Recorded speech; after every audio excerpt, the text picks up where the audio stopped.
hama dzinodikana. Muri yeZimbabwe munomborasika papi pamunombotsveteka. Nyaya yaJoseph inotidzidzisa zvinhu zvakawanda zvokuti iwewe unogona kubata zviviri zvitatu panyaya yaJoseph. Bandoda kukuendesa kumapeto ayo kuzviratidza kumadzikoma ake. Paanozoti kwavari, you meant it for bad, but God meant it for good.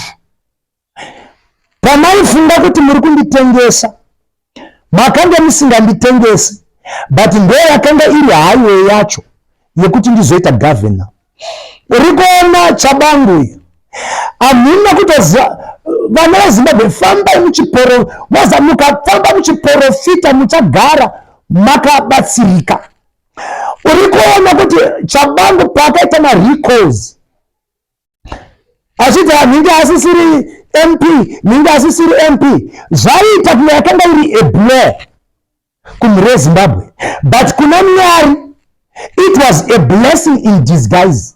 Recalls akaitwa na Chabangu ndo akaisa Zimbabwe pa election mode.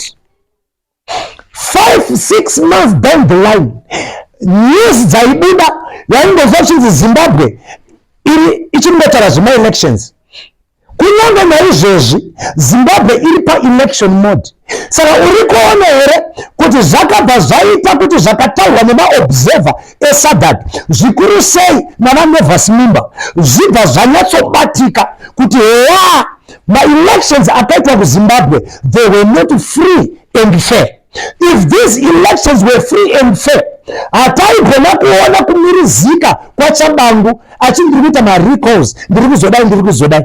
Tichiziva zvedu isu vekutenda, isu nembeu yakaziva Mwari, tichiudzwa naJehovha pakavanzika kuti vana Chabangu imbeu yakatenda ne the ruling party. Saka musakanganisike. Regedzai Zimbabwe iri pa election mode. Ndava, my fresh elections they are coming. Tichaibata nyaya iyi iri payo yega, togoitseketiza tokutsanangurirai 5 days dzose idzi tange tiri kutsvaga Mwari. Ndosaka manga muchitiona tisiri vocal, tisingataure, tisina chatiri kuposta, ndava tinenge tichipa Mwari mukana wekuti ivo vataure. Saka maissues akaitwa naChabangu ndoda kuti kana muchizogara munyore chinhu ichi pasi kuti Chabangu ari kuzoparara. Muchamuona achifamba mazuva ose achitodya, but muchamunzwira tsitsi ane upenyu hwakaita kunge masaga akabvaruka. Chandiri kutaura ichi chiprofita specifically for him. Kana dai waigona kusangana naye, waigona kungomuudza kana kungomushera.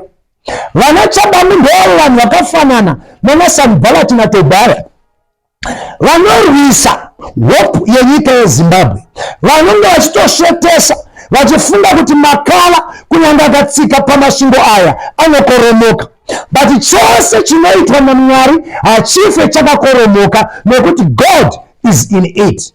Mwari vakuitira zvakanaka. God bless you.